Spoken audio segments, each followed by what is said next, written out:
someone to talk to. But she just kept right on going. Then finally she encountered the white dragon, Meteor. And he again called, "Wait, wait, I want to talk to you." But she ignored him and kept right on going. Finally, she arrived at the home of her chief, the one that she was married to. And he took one look at her, and he knew that her life had changed, for her body was changing. Now, Mature Flower had recognized this. She knew this was happening, but she had no idea what was going on. And so Sky Chief began to be concerned about this. And in his jealousy, he decided that his young and beautiful wife had betrayed him, had been with another.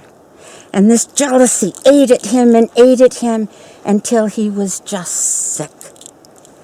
And so now he had another dream. And in this dream, he was told to uproot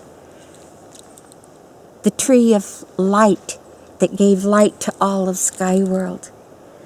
And when it was uprooted, he was to push his young wife into the hole that it made. And so unbeknownst to her, he called together the village.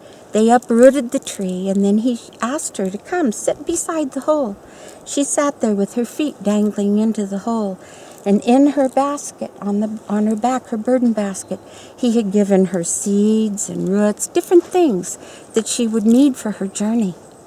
And then he shoved her, and she fell down. Now in this hole, as she comes falling down and through this darkness, this planet was nothing but water. And down here, the animals suddenly saw this light up above them, and they looked up. And they could see her plummeting down toward them. Now at this time, Meteor joined with her and helped to guide her safely part way. And as he did so, he gave her 3 faggots. Faggots, pieces of wood that she could use to start a fire when she got here. And then he left her. But he did this because he felt a responsibility for her losing her place in Skyworld. Now as she plummeted down, the animals don't know what to do. And so the birds fly up and they catch her. And she rides on the back of the great big birds and they fly around. But it's not very long before the birds realize, we can't do this.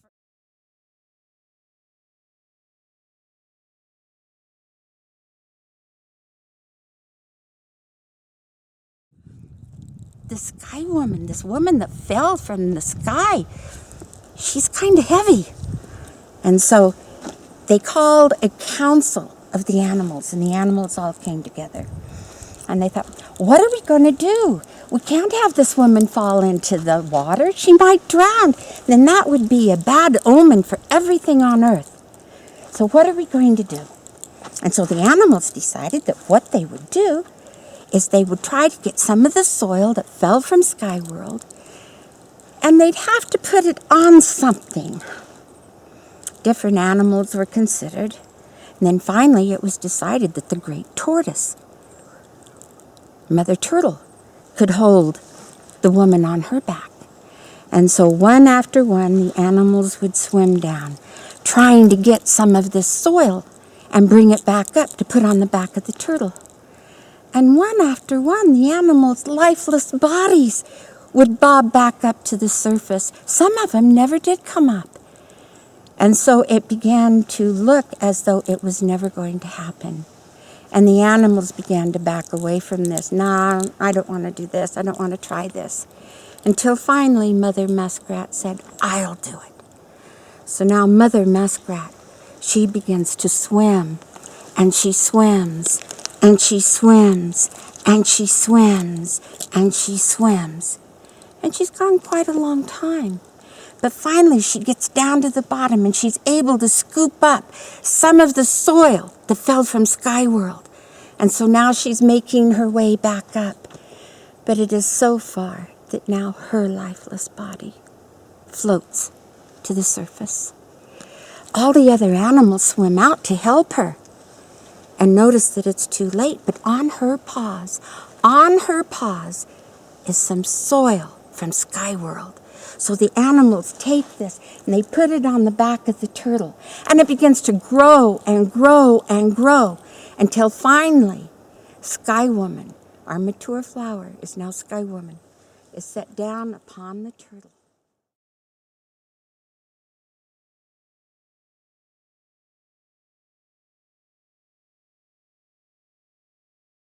Now wherever she walks, the earth begins to grow. And this is amazing. And so she walks this way and she walks that way. And the earth grows and grows and grows until finally she picks up some of the soil and she throws it to the four directions. And as she does so, the earth springs up farther than what she can see. Now Sky Woman is the only one that inhabits this place. But she's with child. For the spirit that she had in Sky World is now a child within her. And so within 3 days after building a little house of wood, she gives birth to a little girl. And this little girl she names Fat-Faced Lynx. Now Fat-Faced Lynx is Sky World. She's a sky person. So she grows very quickly. And so before long, Sky Woman and Little Lynx are going about the earth. And they're naming all the different creations that are there. And they plant the herbs, and they plant the nuts, and they plant the berries that they brought from Sky World. And these begin to grow all over. And they go along so that the mother-daughter relationship becomes the most important relationship among the Haudenosaunee. It is this mother-daughter bond that was established with Sky Woman and Little Lynx that travels down through all the ages. And so they are going here and there until finally Sky Woman has become very old. And now it's difficult for her to traverse the areas. And so now she sends Lynx out to do different things. And Lynx goes out and she runs with the wolves and she swims with the fishes and she learns the songs of the birds. But as she gets older, she starts to wonder, I'd like to have a family. Where's my family? And so Sky Woman, she's becoming aware that Lynx is maturing. And so she calls Lynx and she says, Lynx. Sky Woman has this vision of Lynx marrying another sky person. And none of these spirits here on earth are good enough for her daughter. Just not at all. So she calls Lynx and she says, Lynx, there'll be a time for you to come and get married and have your own family. But I need you to promise me that you will not get married without my permission. And Lynx thinks this is kind of odd. Who's she going to marry? There's nobody here that even looks remotely like her. But Lynx agrees because this is her mother and she respects her. So as Lynx is out naming the plants and the animals and seeing all the new creations that are coming forth from the earth, and she runs home each day to tell her mother about the latest adventure that she's had. One day, North Wind, an ancient earth spirit, has noticed this beautiful young woman, and he is so taken with her. He desires her. He is so consumed with every thought of her. He must have her.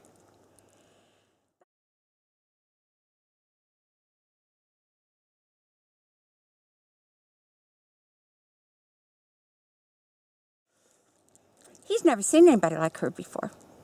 So he's not exactly sure what to do about it. So he watches. And Lynx loves the little furry animals. They're so cute. She just really enjoys them. So North Wind decides, I'll become a squirrel. So he shapeshifts. He becomes a squirrel.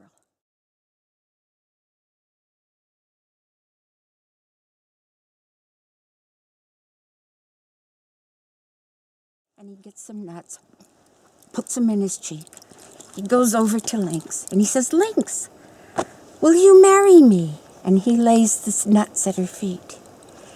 Now, Lynx wants to get married. She wants that more than anything. And she looks at Squirrel and his gift of nuts, and she thinks, this is a squirrel. I have to go ask my mother. I have to get permission from my mother, and then I'll let you know. So Lynx runs back to Mom. Mom says, no way. You can't marry a squirrel. That's not going to do. So she comes back and tells North Wind, sorry, my mother says I can't marry you. Well, now North Wind, he's not to be discouraged. He is so consumed with her. There's got to be a way.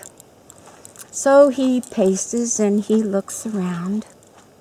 Aha! I'll be a raccoon. So he shapeshifts into the shape of a raccoon.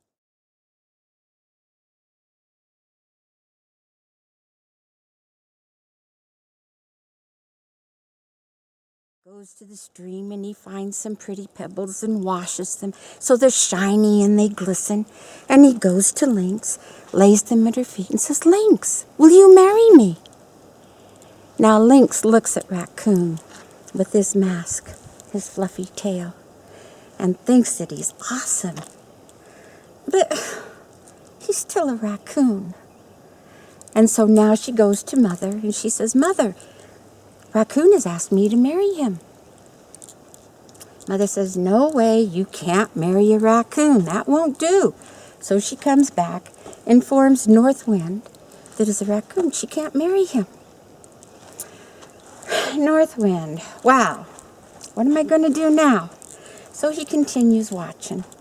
He sees a fox. The fox is red, beautiful coat, perky ears, sly eyes, long nose and whiskers. Aha, I'll be a fox. So now he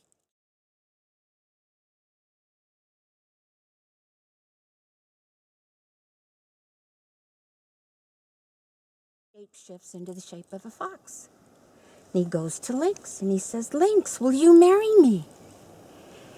And once again, Lynx looks at Fox and she notices his sharp ears, his sly eyes, his wise look, his long nose, his bright red fur coat. And she says, I have to go ask my mother. So once again, she goes off to ask her mother, Sky Woman. Sky Woman says, no, Lynx, you can't marry a fox. So she comes back and she informs the fox, nope, I can't marry you. Boy, North Wind just doesn't know what to do now. Finally, he just kind of gives up. He decides to go as himself. So he combs his long black hair. He puts the feathers in it. He puts his best paint on. He puts his best regalia on. And he goes to see Lynx. Lynx is standing in a clearing. And as she sees him come in, he's the most beautiful thing she's ever seen. As he comes, he asks her to marry him. And without even considering his mother,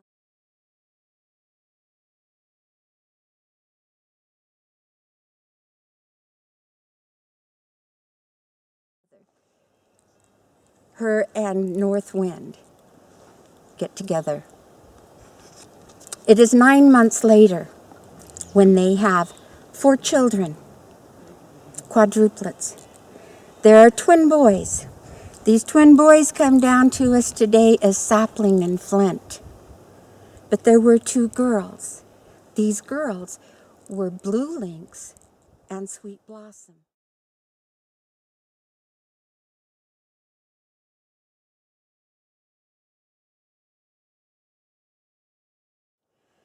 Now, each one of these children took one of the directions. And so in these creation stories, we learn that the boys took the things of the forest. And so they created the hunting animals. They created the different things that you find in the forest, the different plants in the forest, the foods that are meant for the animals, the hunting animals. While the women took those things of home and hearth, and they created the foodstuffs and the plants that would be needed to make baskets and clothing.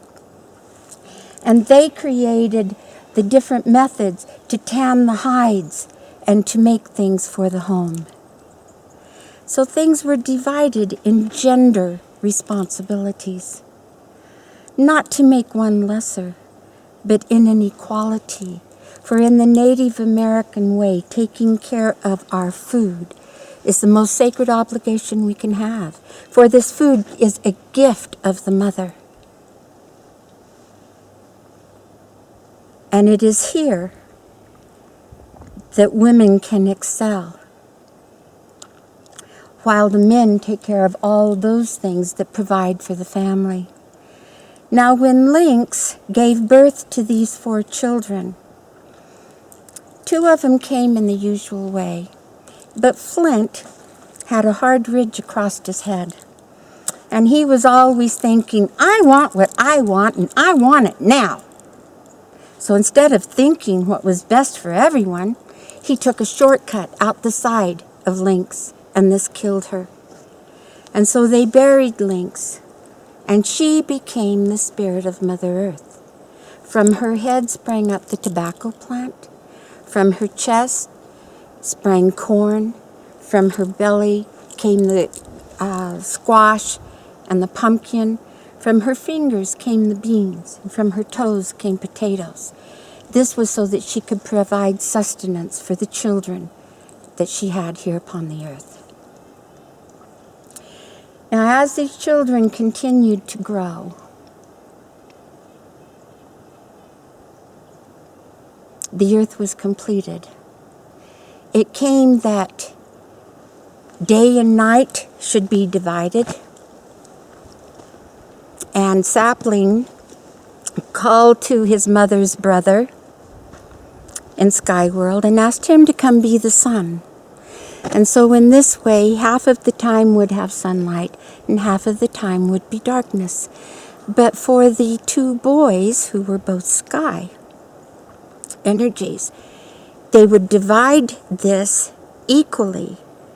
And unlike we do it, where we have nighttime and daytime, they divided it from noon until midnight and from midnight to noon. In this way, each one of the boys had equal the daylight and equal nighttime. Then it came that one day Flint, with his me, now, decided that he wanted to go visit his brother. But as he walked across the land to go visit his brother in his home, he came to a river. And he looked about, and there was no way to cross this river. So Flint stamped his feet, and instantly it froze. And the river became frozen. Now he had a ice bridge on which to cross. And so he gets Lynx, and he gets Mother Sky Woman, Grandmother Sky Woman, and across this ice bridge they go to go visit Sweet Blossom and Sapling. Sapling, on the other hand, when he comes out of his lodge, he notices his beautiful flowers. He notices his food plants. He notices the trees. They're all white. They're all frozen. And he realizes that his siblings have the power to freeze everything. So this is when Sapling decides that we should divide time into seasons. There would be 6 months in which things could grow, and 6 months in which things could sleep in the coldness. And that is how we got winter and summer.